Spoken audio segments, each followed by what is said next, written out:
Bueno, muy buenos días. Muchas gracias a las personas que en esta mañana nos acompañan y a las personas que a partir de este momento empiezan a conectarse con nuestra actividad académica del mes de julio de la Sociedad Huilense de Anestesiología en asocio con el programa de anestesiología y reanimación. En la mañana de hoy, el doctor Wilson Tejada nos estará compartiendo un caso clínico de manejo de anestesia en cesárea con una paciente con hipertensión pulmonar moderada, uso de anestesia neuroaxial secuenciada. El tutor del caso es el anestesiólogo del hospital y profesor de la Universidad Surcolombiana, doctor William Díaz Herrera. Les agradecemos el interés prestado para la realización de esta actividad y pues damos inicio a ella.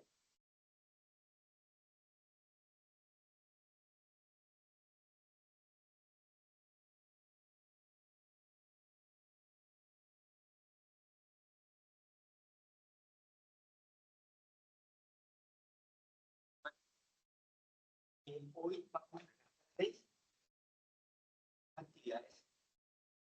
Y hacer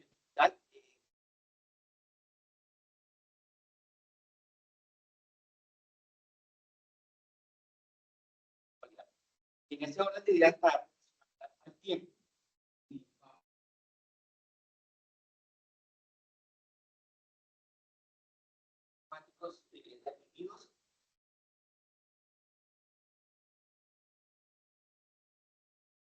Definidos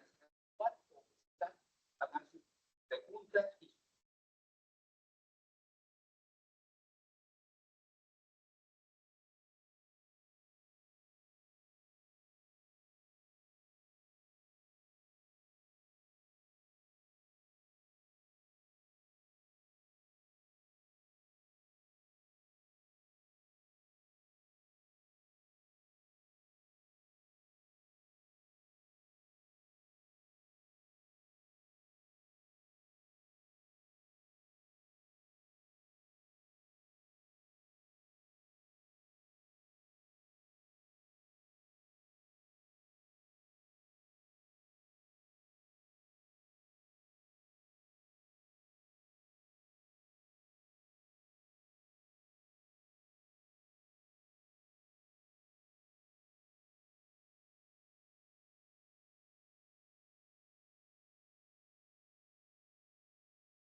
Qué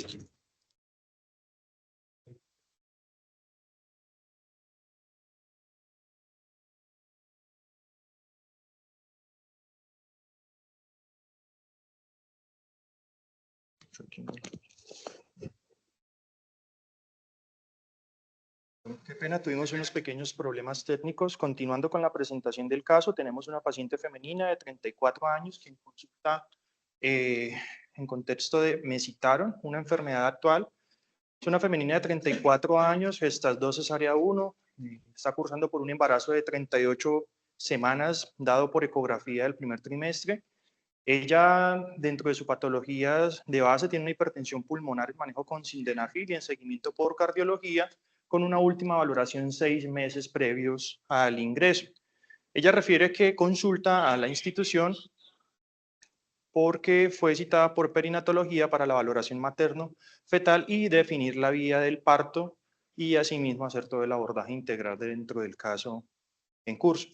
Dentro de los antecedentes, una hipertensión pulmonar, quirúrgicos, una cesárea en el 2010, una lipectomía en el 2018, niega alergias y dentro del manejo farmacológico solo con sildenafil de 50 miligramos cada 12 horas.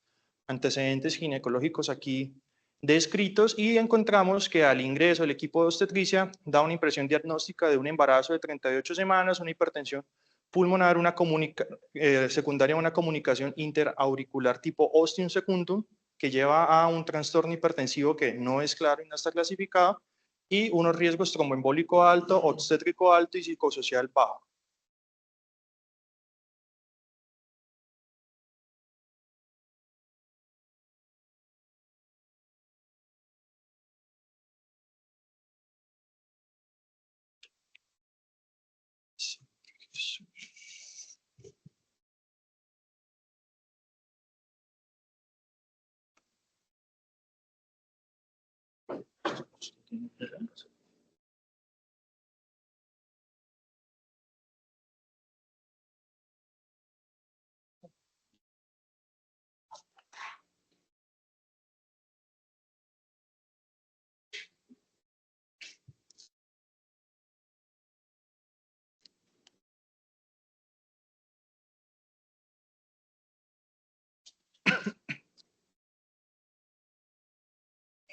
Según el concepto de obstetricia, pues es una paciente con el cuadro previamente descrito, en la cual ellos consideran que por la patología en curso requiere un seguimiento multidisciplinario junto con anestesiología y cardiología para hacer un nuevo control ecocardiográfico previo a la toma de la decisión para así mismo ver qué tipo de abordaje quirúrgico o qué tipo de abordaje obstétrico se va a realizar buscando que pues, la patología por la cual cursa la paciente genere la menor cantidad de complicaciones. Es valorada por cardiología, quienes consideran la paciente con una comunicación interauricular tipo ostium secundum, con una dilatación de cavidades derechas, esto ya con un embarazo a término, en cual consideran que el plan es desembarazar la vía que considere obstetricia, pero que ante el riesgo de complicaciones intermedias que tiene, edema pulmonar, inestabilidad hemodinámica, requiere continuar con el manejo de base, diuréticos, y sí requiere de manera obligatoria un seguimiento estricto en una unidad de cuidado intensivo dentro de su posoperatorio. A ella al ingreso se le tomaron unos paraclínicos, un hemograma aquí escrito sin mayores alteraciones, lo único una hemoglobina por debajo del valor normal y una discreta alteración en los electrolitos de ingreso, una hipocalemia leve, sin otras alteraciones significativas, función renal conservada. Se le toma un ecocardiograma transtorácico, el cual muestra estos hallazgos aquí descritos, donde nos llama especialmente la atención un ventrículo derecho severamente dilatado, con una función sistólica normal, una insuficiencia tricuspidia mínima con una presión de la arteria, una presión sistólica de la arteria pulmonar de 39 milímetros de mercurio, una alta probabilidad de hipertensión pulmonar, una aurícula izquierda levemente dilatada, derecha severamente dilatada y la comunicación previamente descrita. Con estos hallazgos y con el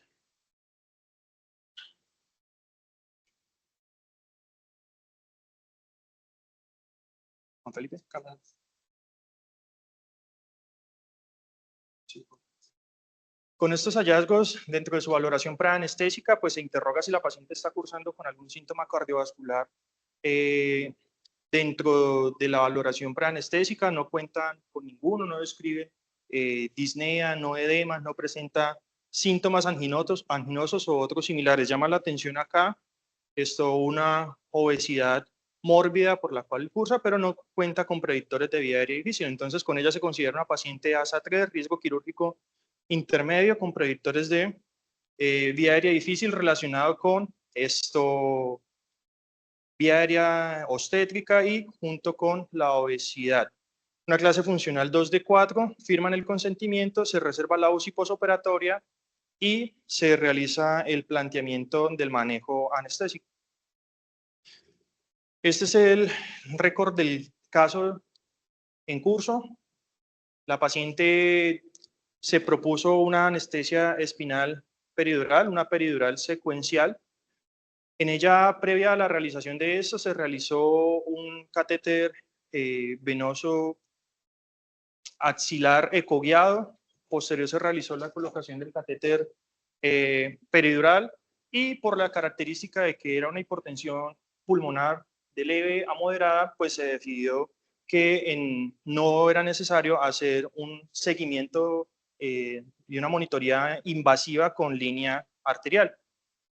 Posterior al abordaje con el catéter peridural, se administró bupivacaína pesada de 7.5 miligramos junto con fentanil 25 microgramos y morfina 100 microgramos. Y posterior a ello se tituló con lidocaína al 2% de a 5 cc por el catéter peridural. Durante el procedimiento no hubo reperfusión hemodinámica significativa, no hubo disminución de la presión arterial media por debajo de los valores basales de la paciente y se logró desarrollar el mismo sin complicaciones anestésicas. Pérdidas sanguíneas fueron aproximadamente de 400 cc y durante el acto anestésico se hizo una monitoría continua con ecocardiografía durante todo momento para asimismo abordar las metas hídricas que estábamos queriendo con el paciente. Es importante resaltar dentro del plan anestésico el perioperatorio, el equipo multidisciplinario y la optimización y preparación del equipo. Estos casos, como revierten una gran complejidad, la literatura describe que inclusive deberían haber 2 anestesiólogos, un anestesiólogo especialista en anestesia cardiovascular, otro anestesiólogo especialista en anestesia obstétrica, un equipo especializado desde el abordaje obstétrico, asimismo un equipo especializado en pediatría para hacer un abordaje íntegro para nuestro paciente. Es importante dentro del intraoperatorio una monitoría básica y seguimiento invasivo, técnica anestésica secuencial neuroaxial, que fue la que definimos nosotros, y un manejo secuencial con colocación de catéter epidural, administración inicial de dosis espinal y posterior titulación de la misma. El seguimiento se dio de manera continua por ecocardiografía transtorácica para toma de decisiones y asimismo abordar los parámetros que queremos con nuestro paciente y orientar el manejo hídrico y el manejo farmacológico que estábamos dándolo al paciente. Dentro de la descripción del problema vamos a definir y hablar un poco de epidemiología de lo que es la hipertensión pulmonar. Se define la hipertensión pulmonar como una presión de la arteria pulmonar media por encima de 25 milímetros de mercurio y está en reposo y una por encima de 30 milímetros de mercurio en el ejercicio y la actividad física. Esta tiene una incidencia global de 2 a 7 millones de adultos años, no es una patología tan insignificativa. Y dentro de las causas que tenemos de hipertensión arterial pulmonar primaria, que es una de las más comunes, encontramos que presenta un diagnóstico con una edad media sobre los 36 años, se presenta en mujeres en un 25% y estas mujeres muchas veces llegan y hacen su diagnóstico solo en el momento de los controles del embarazo. En algunas series de estudios mencionan una sobrevida media de 6 años en los casos donde se presenta hipertensión pulmonar severa y asimismo una mortalidad de 9 a 36% dependiendo del tipo de hipertensión y asimismo de los estudios que hayan realizado. La comorbilidad más asociada es la enfermedad tromboembólica y tiene mejor pronóstico los cuadros leves y moderados. Traigo este cuadro, me llamó mucho la atención.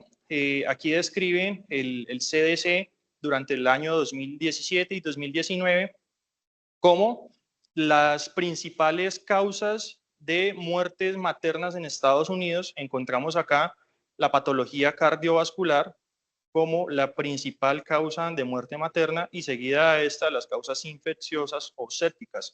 O sea, es una patología que revierte gran complejidad, que revierte gran importancia para nosotros dentro de nuestro manejo anestésico y a la cual hay que darle la importancia pertinente. Asimismo, encontramos en esta serie, y me llamó mucho la atención, una mortalidad que se da principalmente dentro de las primeras 1 a 2 semanas posterior al abordaje quirúrgico, especialmente en los días 0 a 4, dentro del 60% de los pacientes que se analizaron acá. Esto nos lleva a hacer un seguimiento no solo dentro del abordaje quirúrgico, sino que también la paciente cuando va a su manejo en la unidad de cuidado intensivo, pues es donde más tenemos que tener precisión.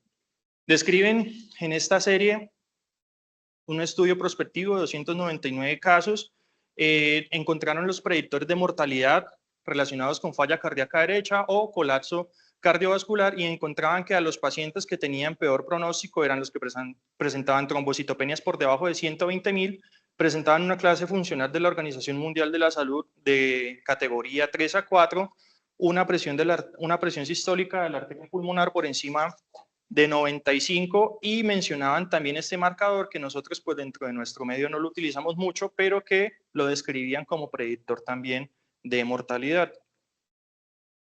Hablando de la etiología de la hipertensión pulmonar, esta la podemos clasificar en 5 grupos. El primer grupo, la hipertensión arterial pulmonar,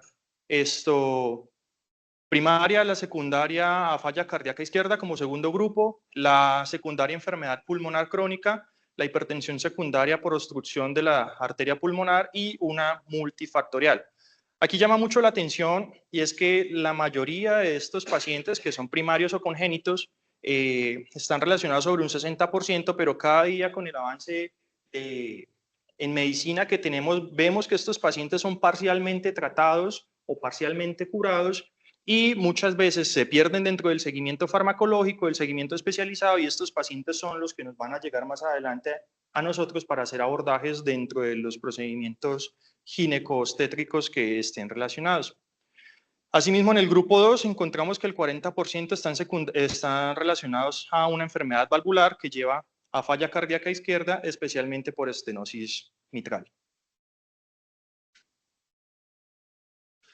Dentro de la fisiopatología, pues esto es un tema grosso, pero a modo de resumen y para hacerlo de manera más práctica y dinámica, encontramos que se presenta un fenómeno de remodelación dentro de la arteria pulmonar.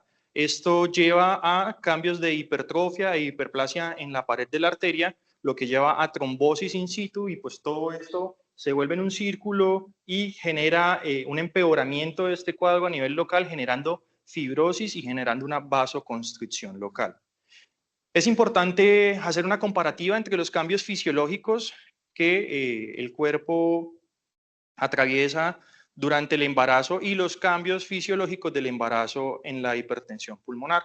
Como nosotros ya bien sabemos, la mujer embarazada tiene un aumento del volumen plasmático relacionado sobre el 50 al 70%.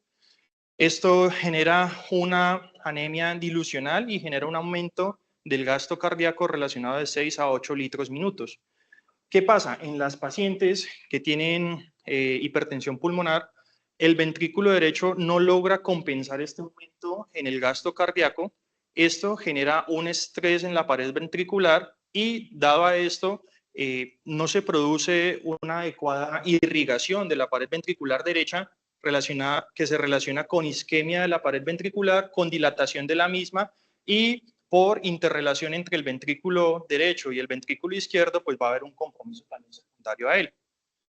Dentro de los cambios fisiológicos en el embarazo encontramos que hay un aumento de la frecuencia cardíaca con el fin de mejorar también el gasto cardíaco, pero este aumento es contradictorio en el paciente, en la paciente con enfermedad hipertensión pulmonar. ¿Por qué? Porque el aumento de la frecuencia no va a permitir un adecuado llenado del ventrículo derecho y esto también va a generar un aumento en la poscarga.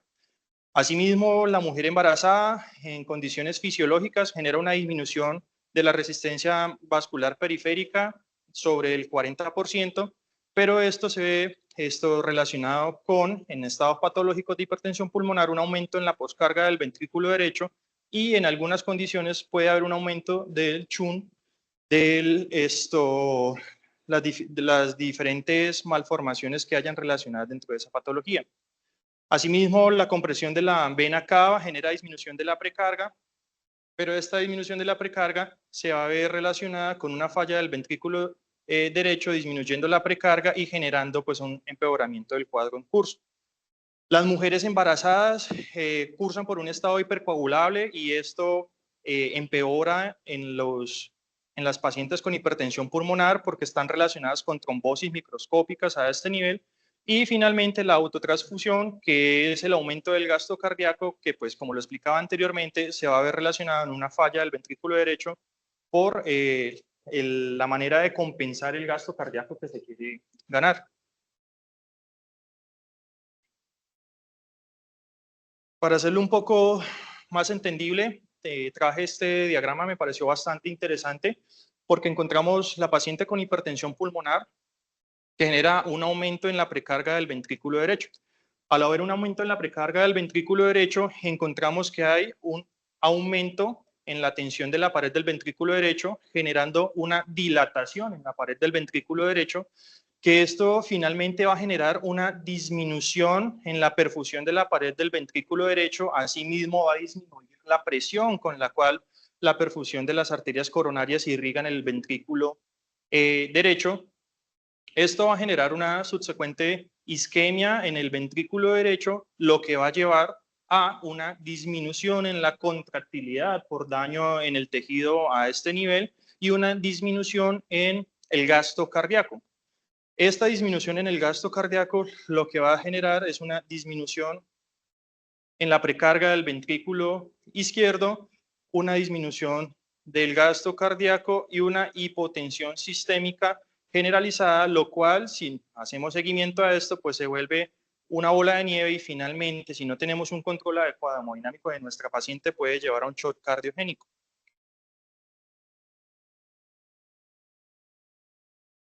¿Qué abordaje anestésico es el más apropiado y cuál debemos nosotros escoger como grupo especializado? Tenemos o traje de manera comparativa dos abordajes, un abordaje de anestesia general y otro abordaje de manera neuroaxial. En verde están los parámetros que tienen a favor y en tono naranja oscuro encontramos los detalles que tenemos en contra. Empezando por la anestesia general, dentro de los medicamentos que utilizamos para hacer inducción anestésica, encontramos que la mayoría de estos generan una inotropía negativa, generan una vasodilatación que genera una disminución en la precarga del ventrículo derecho, una disminución en la perfusión coronaria y pues como lo mencionaba anteriormente, desde el punto de vista fisiopatológico, esto va a generar un empeoramiento en curso de la enfermedad. Asimismo, la ventilación por presión positiva genera un aumento de la poscarga del ventrículo derecho y tampoco es favorable para nuestro paciente. ¿Qué tenemos a favor de la anestesia general? Que tenemos un control de parámetros ventilatorios y adicionalmente podemos hacer un seguimiento con ecocardiograma transesofágico que nos permitiría de manera más precisa hacer el seguimiento y la orientación de las metas que queremos dentro del paciente al cual estamos haciendo la intervención.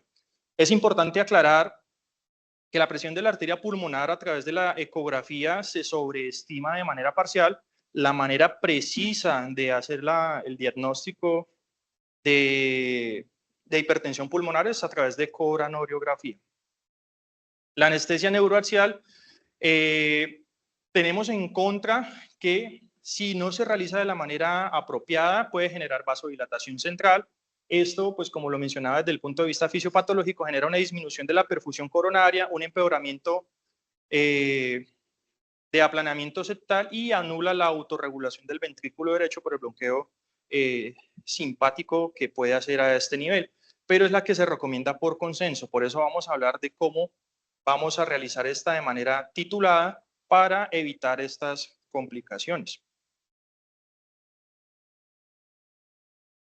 Como lo mencionaba anteriormente, la anestesia neuroaxial se recomienda.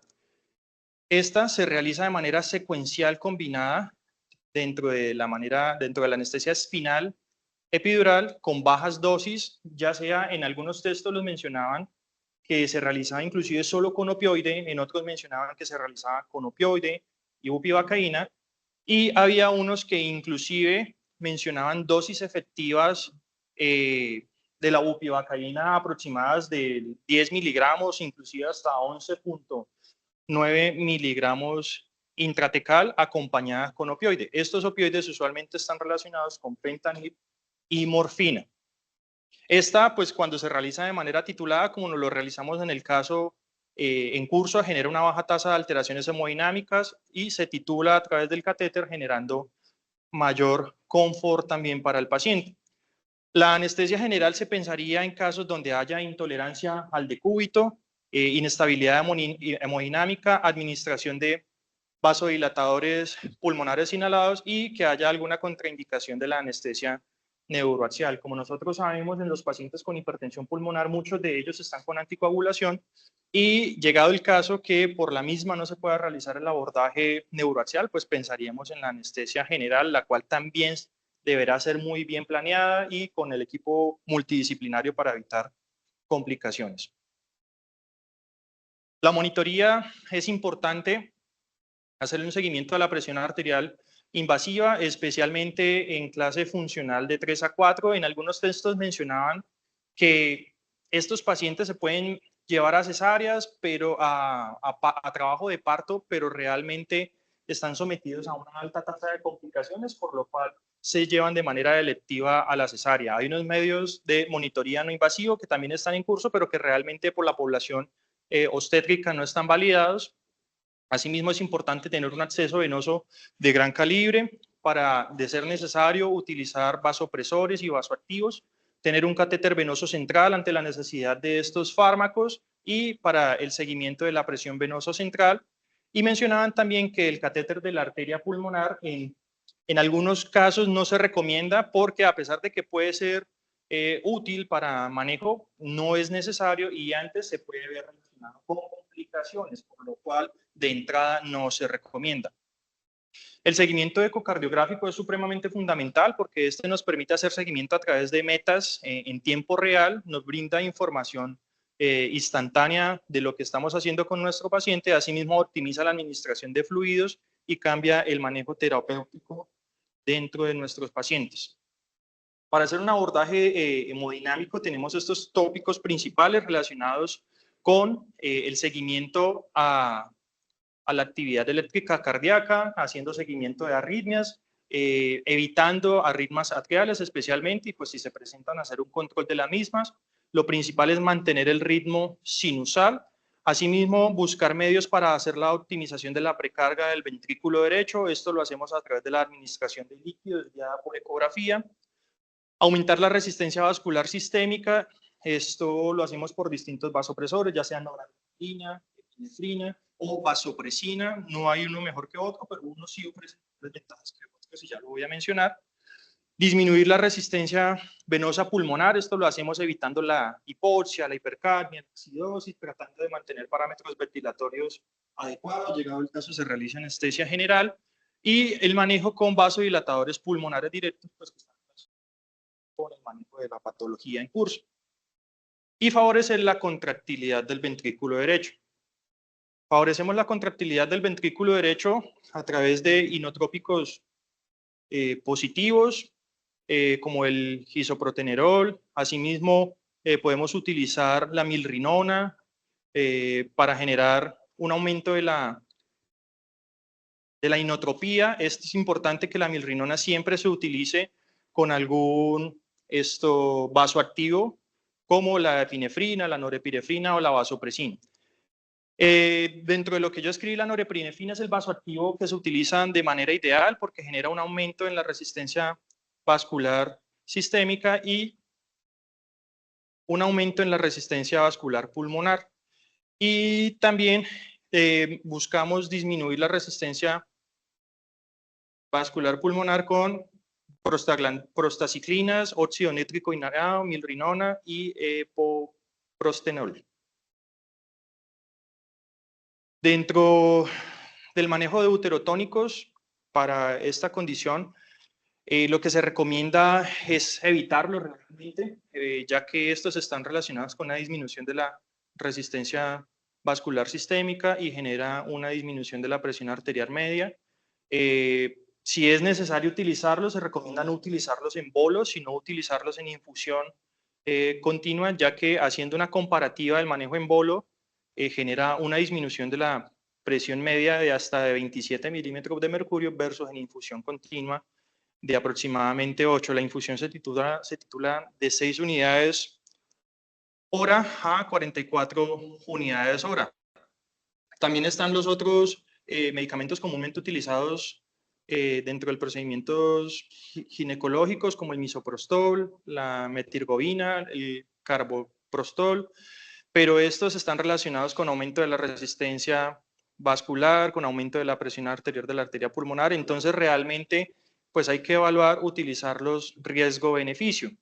Encontraba también que la carbetocina se puede utilizar dentro de estos cuadros y versus la oxitocina genera mayor perfil de seguridad para nuestro paciente. Esta se administra de 100 miligramos en un bolo para hacer el control de hemorragia posparto, pero lo importante y lo que encontré es que mencionaban que las principales maniobras manuales eran las más importantes para el control de estas complicaciones.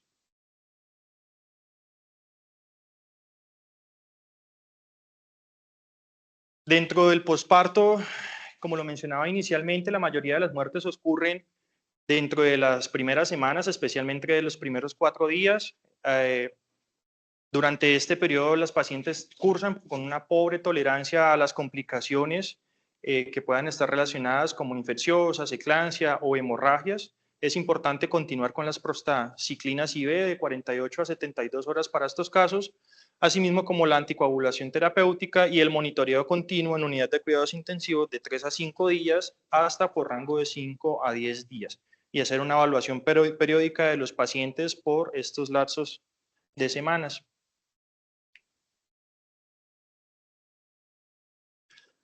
Finalmente, volviendo al caso, esta fue la descripción quirúrgica que encontramos dentro de nuestra paciente, donde llama la atención y describen pues, que se encuentra un feto único, cefálico, con un adecuado ADGAR al nacimiento, con el útero con adecuado tono, sin sangrado, no complicaciones y un sangrado aproximado de 400 centímetros.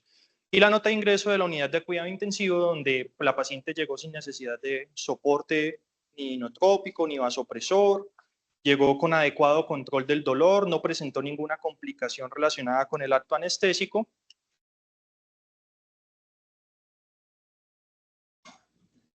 Y como lo mencionaba anteriormente, pues a estos pacientes se le hace seguimiento en unidad de cuidado intensivo de 3 a 5 días y ella estaba en seguimiento en su tercer día posterior al procedimiento quirúrgico, no presentaba ninguna complicación, había adecuada modulación del dolor, no tenía ningún componente cardíaco o ninguna alteración dentro de su patología de base y continuaba con el manejo previamente establecido, lo cual lleva a que la paciente al tercer día pida retiro voluntario de la institución y continúe los seguimientos ambulatorios, a pesar de que las especialidades tratantes le indican que el seguimiento preciso es fundamental para estos casos donde las principales complicaciones están relacionadas dentro de los primeros días y semanas.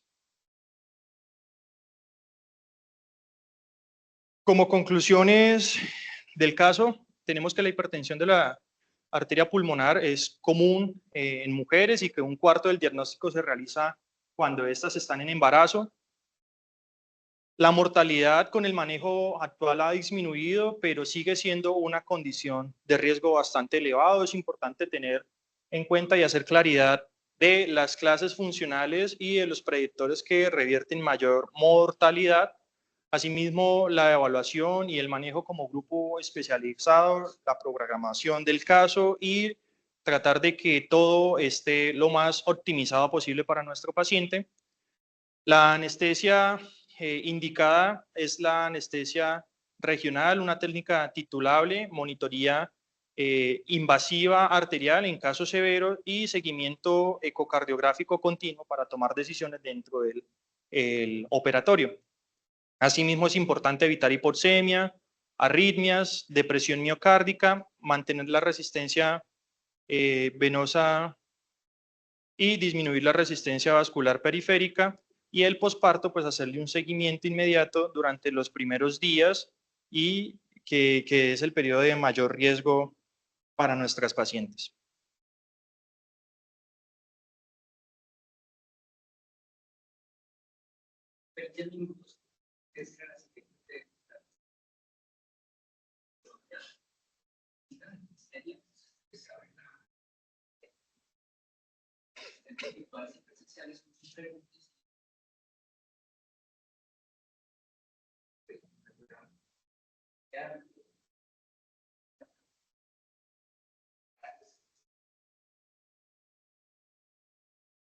Me gustaría saber si alguna de las personas que está conectada quisiera que le diéramos la voz para preguntas, si no para continuar con el auditorio.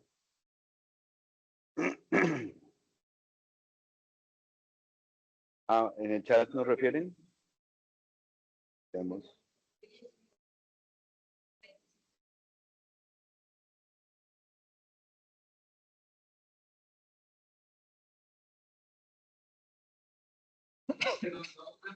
Vamos, sí, vamos por una por una.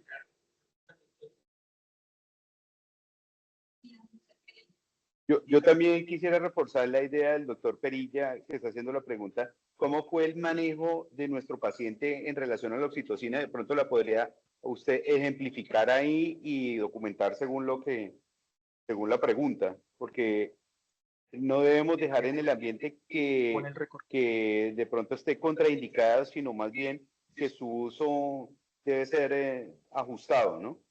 Entonces, adelante. Bueno, como lo mencionaba, la oxitocina se debe evitar en bolos, especialmente. Lo que se tiene que llevar es a una infusión, la cual es titulable, para generar menor efectos secundarios relacionados con el fármaco, como la pérdida de la resistencia vascular periféricas, entre otros. Nosotros, en el caso en especial, manejamos el caso con carbetocina, pero el obstetra decidió también poner un bolo de 4 unidades de oxitocina por cierta atonía que presentó de manera inicial, la cual revirtió después con maniobras uterinas.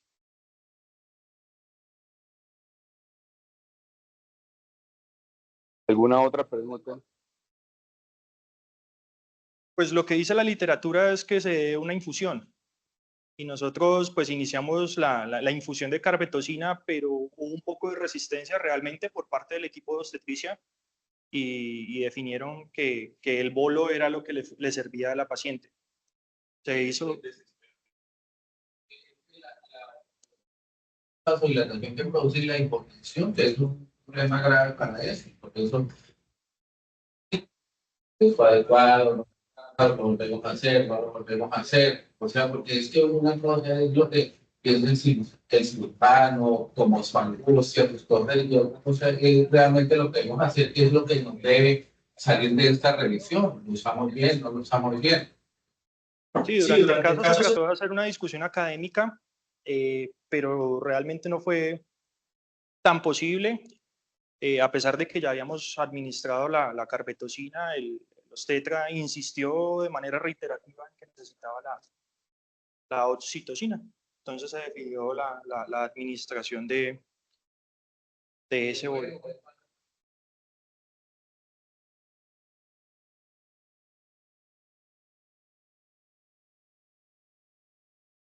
Pues no es lo que se debe hacer. La indicación y lo que está escrito es que se tiene que realizar una infusión de manera continua y asimismo se va titulando para evitar complicaciones.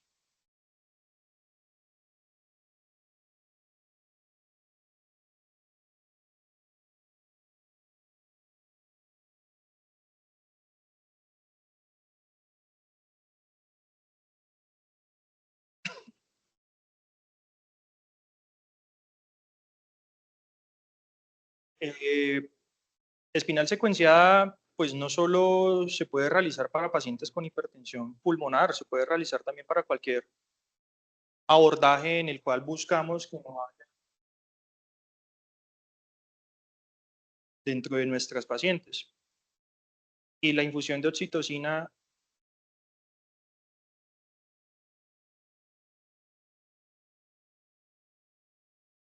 se prepara y se titula de 16 unidades hora a 44 unidades hora.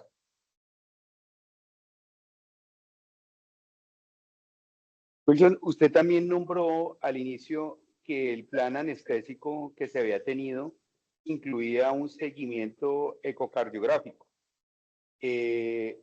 ¿Lo realizaron con base en qué modelo? ¿Se hizo durante qué parte del acto dentro de la cesárea?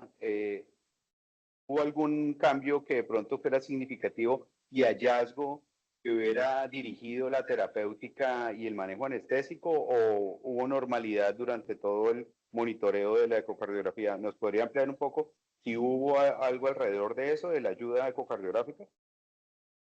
Sí, señor. Posterior al inicio de la anestesia espinal y la peridural, se realizó un seguimiento continuo ecocardiográfico.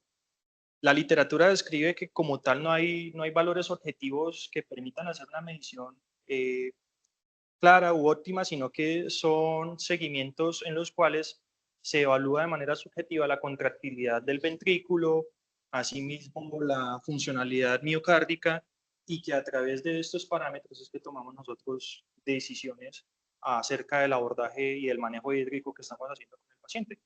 El seguimiento se realizó desde que inició el manejo anestésico hasta que la paciente finalizó el procedimiento quirúrgico para tomar decisiones en tiempo real.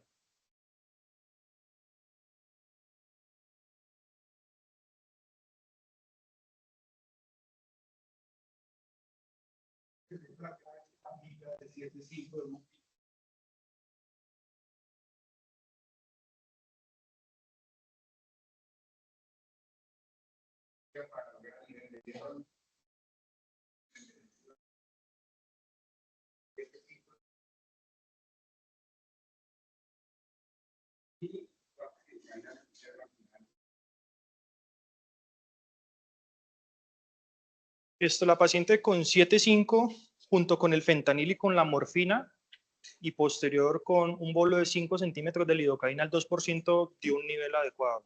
Doctor, no hubo necesidad de darle posicionamiento.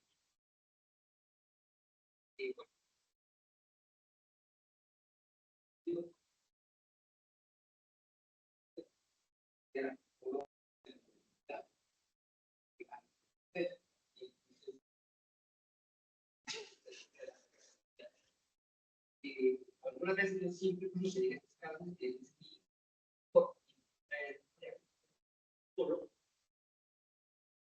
¿qué contexto en el que se hace que se hace y por incremento de las presiones?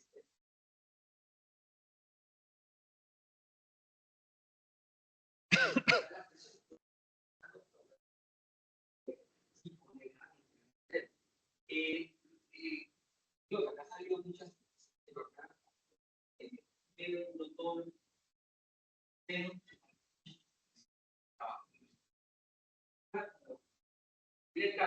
muchos.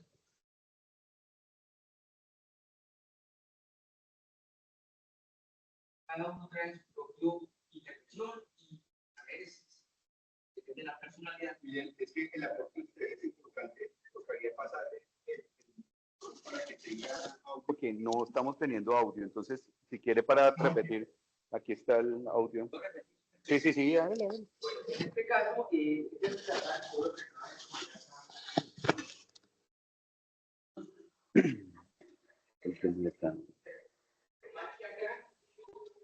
quedaría una parte de competencia planas, donde de parejas. Y sobre todo esto que acabo de tiene un acuerdo en una situación tan compleja, de cáncer, pero pues uno llevar una discusión de estas no es lo mismo. Y la toma de decisiones la toman depende de que tenga cada uno de sus perspectivas de campeones. Creo que están evidencia. Pues en lugar de llegar a este punto, a veces es mi personalidad lo terminará. Pero sí, esta parte, utilizar los fenotipos, debe estar implícito en el protocolo. Todo el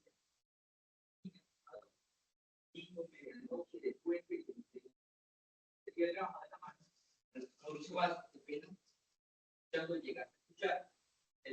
Muchas veces, él está todo y yo, vamos a seguir, y los vascos, y ahí organizamos y ahí quedamos que como una primera opción sería la carrera china.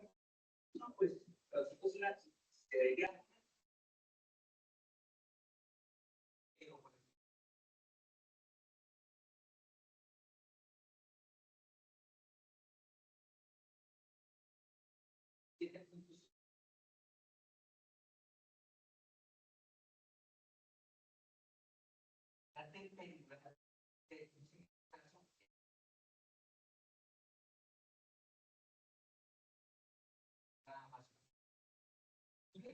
Y titulado de sí, para entrando el nivel de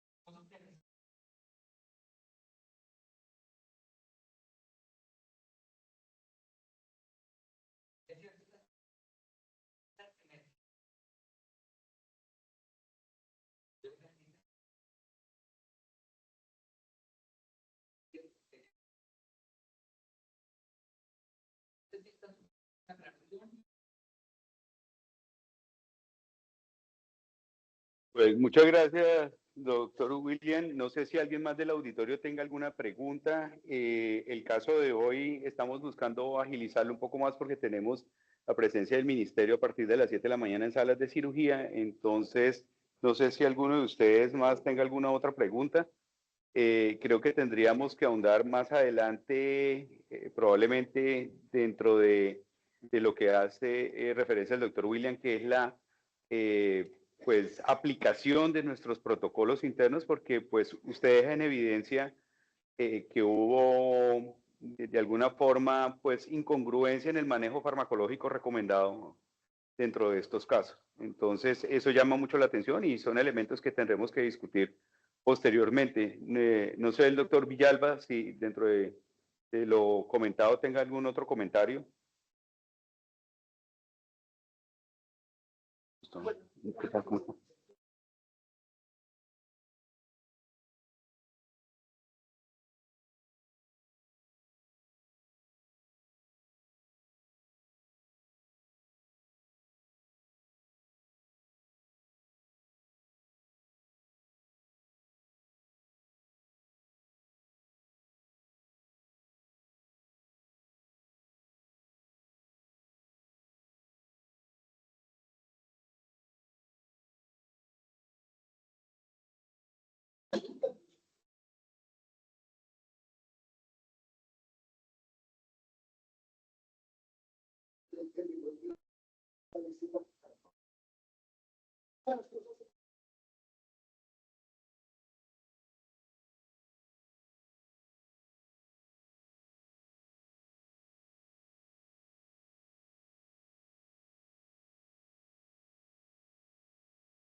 básicamente hay que saber una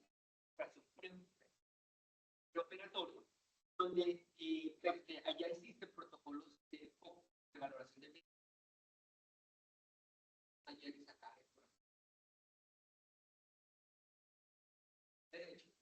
Cuando usted de acuerdo a la línea de la hipertensión,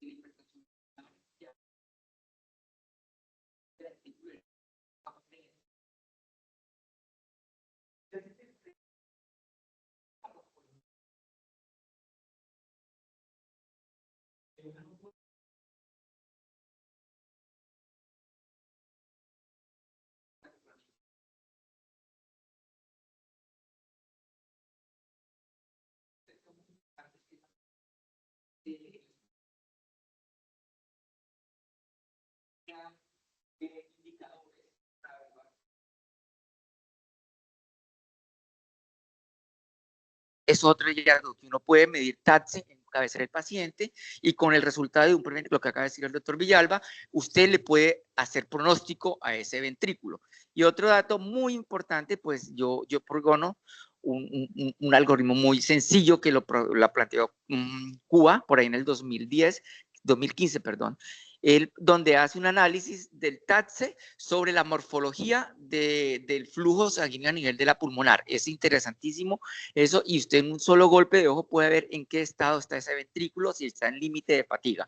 Entonces, y otro factor pronóstico perioperatorio es la presión arterial sistólica pulmonar, sabiendo medir el flujo de la ventricuspidia, y pues ya sabe que hay unos estudios ya definidos que una hipertensión pulmonar sistólica mayor de 35 es un indicador de pésimo pronóstico. Entonces, sí existen indicadores muy sencillos, lo podemos hacer con un entrenamiento pues relativamente corto y poder nosotros identificar esos ventrículos que pueden estar ya al límite del fallo. Muchas gracias. Creo que con esto damos por culminado. Creo que ya no hay más preguntas en el chat. Les agradecemos a todos la presencia virtual.